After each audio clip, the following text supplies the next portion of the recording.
Hi everyone, this is Dr. Kirti Teja Bomakanti, Senior Consultant Neurophysician at Chaitras Neurology Clinic SD Road and Prasad Hospital, Nacharam.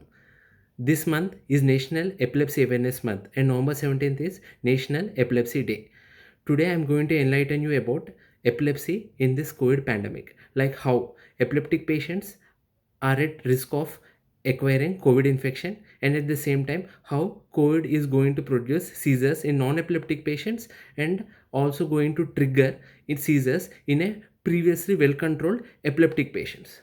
So coming to the first group of people, where some epileptic patients are sometimes kept on immunosuppressant drugs like steroids, adrenocorticotropic hormone, IVIG, and everolimus. These drugs are called immunosuppressants because they suppress the immunity. And once these group of patients have suppressed immunity, they are more prone to acquire the COVID infection compared to the other group of population. And coming to the second group, like how COVID is going to trigger seizures in previously well controlled epileptic patients.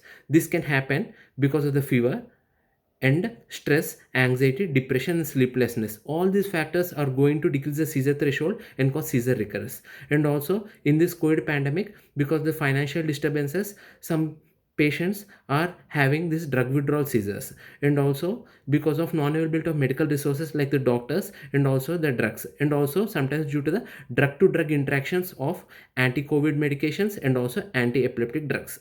And the third group is COVID per se can cause seizures in non-epileptic patients by direct invasion of the brain, and also sometimes blood spread from distant systems to the brain, causing brain encephalitis and also stroke, and thus producing the seizures.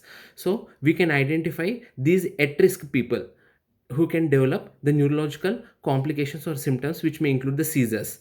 Okay, so the initial presentation could be subtle stress, anxiety, depression, sleeplessness, and then may progress to headache, drowsiness, confusional state, giddiness, and then followed by loss of taste, loss of smell, and then followed by seizures.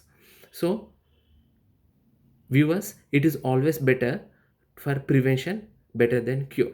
So regarding this management of this epilepsy in this COVID pandemic, coming to the first group of people, like those epileptic patients who are on immunosuppressants. Okay, it's always better to prevent the COVID infection by following all the safety precautions. And if at all they acquire the COVID infection, it is better to boost their immunity by following healthy lifestyle and taking food which boost their immunity, and also controlling the fever which may reduce the seizure threshold. And coming to the second set of people, that is COVID producing seizures in non-epileptic patients.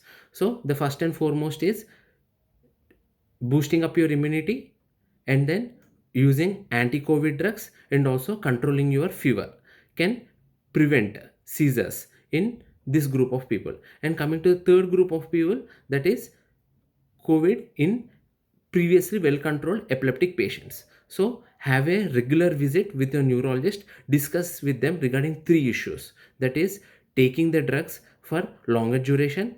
And the second thing is that about the drug to drug interactions, which may decrease the efficacy of your anti epileptic drugs and thus cause seizures. And the third thing is that if there was any plan to taper the anti epileptic drugs and stop the anti epileptic drugs because of the controlled seizures, it is always to postpone that decision. Okay, so in this pandemic status, it is always better to prevent the COVID infection and then by following the safety precautions. Thank you.